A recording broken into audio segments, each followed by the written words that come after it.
నమస్తే, welcome to Telugu one news. నేను మీ ఫజల్. మనతో పాటు ప్రముఖ రాజకీయ విశ్లేషకులు అంకమరావు గారు ఉన్నారు. ఆయనతో మాట్లాడదాం. సార్ నమస్తే. నమస్తే ఫజల్ గారు. సార్, ఇప్పుడు రాజకీయ పార్టీలు, అన్ని రాజకీయ పార్టీలు కూడా ప్రధానంగా ఒక సమస్య ఎదుర్కొంటున్నాయి సార్. వాళ్ళకి పొలిటికల్ కూలీలు దొరకడం లేదు. కూలీ కావాలంటే 1000 పైన 1000 నుంచి 2000 రూపాయలు డిమాండ్ చేస్తున్నారంట.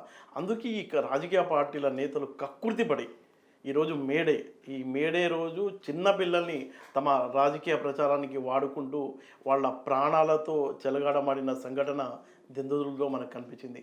ఆ సంఘటనకు సంబంధించిన వివరాలు ఏంటి సార్? ఏ పార్టీ అంత అరాచకానికి పాల్పడింది? అంటే వైఎస్ఆర్సీపీ పార్టీ అబ్బాయి చౌదరి గారి ప్రచారంలో భాగంగా అక్కడ ఉన్నటువంటి ఆ గ్రామ నివాసి కొంతమంది పిల్లల్ని ఎక్కించుకొని ట్రాక్టర్ని అత్యుత్సాహంగా తిప్పుతున్న సందర్భంగా అది అదుపు తప్పి వెళ్ళి పక్కనున్న చేపల చెరువులోకి అదే దాంట్లో పడిందని, చేపల చెరువులో పడిందని మనకు వస్తున్నటువంటి వినికిడి. ఓకే. కాస్త దాంట్లో సహజంగానే చిన్నపిల్లలు అందుట్లో చేపల చెరువులో పట్టడం ఇబ్బందిగా ఉంది. అటున ఏలూరు ప్రభుత్వ ఆసుపత్రికో ప్రైవేట్ దానికో తీసుకుని వెళ్ళారు. కొంచెం ఇబ్బందిగా, చిన్నపిల్లలు కదా, సహజంగానే భయపడతారు. దాని ఎదురు నీళ్ళల్లో అందరికీ ఈత రాకపోవచ్చు. మరి అది ఏం జరిగింది అనేది చూడాలి. ఏదైనా సరే, ఏ పార్టీలైనా, ఆ పార్టీ ఈ పార్టీలని కాకుండా ఏ పార్టీలైనా సరే చిన్నపిల్లల్ని ప్రచారానికి దూరంగా అట్టి పెడితే మంచిది. ఇదే కాకుండా మామూలుగా ట్రాక్టర్ మీద అనేది కాకుండా ఏ వాహనాలు చాలా హడావుడిగా వెళ్ళిపోతూ ఉంటాయి రోడ్డు మీద.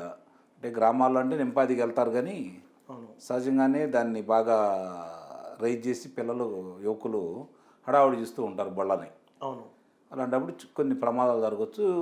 ఈ రాజకీయ పార్టీలకు సంబంధించి ఈ సభలు సమావేశాలకి చిన్నపిల్లల్ని అంత దూరంగా ఉంటే అంత మంచిది. అదే పాఠశాలలకి హాలిడేస్, కాలేజీకి వచ్చి ఉండటం కూడా వీళ్ళకి కొంత లాభంగా అయిపోయింది. అంటే గతంలో ఎట్లా ఉండేయంటే చిన్నపిల్లలకి ఏదన్నా బడికి సెలవులు ప్రకటిస్తే వాళ్ళు సంతోషపడేవాళ్ళు పాఠశాలలకి.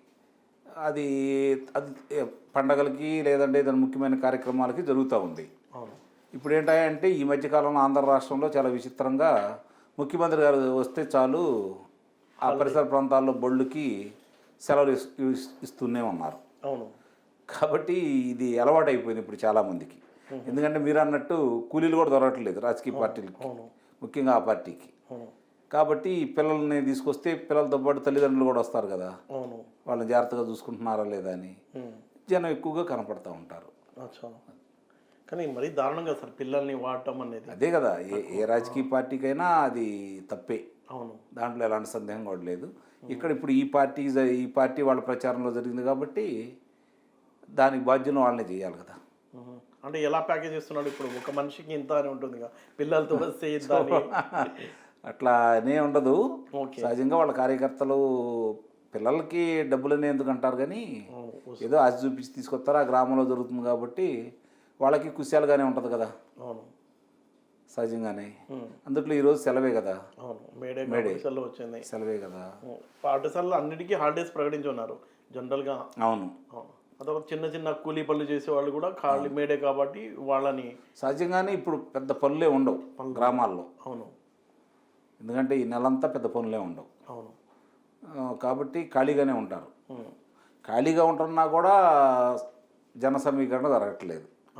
ఎండలు పైన బాగా చాలా దారుణంగా ఉన్నాయి. ముఖ్యంగా ప్రకృతిని మనం నాశనం చేస్తాం, ప్రకృతి తన ప్రతాపం చూపుతుంది. తేడా ఏముంది? ప్రకృతిని మనం ఏ విధంగా విధ్వంసం చేస్తామో చూస్తున్నాం కదా.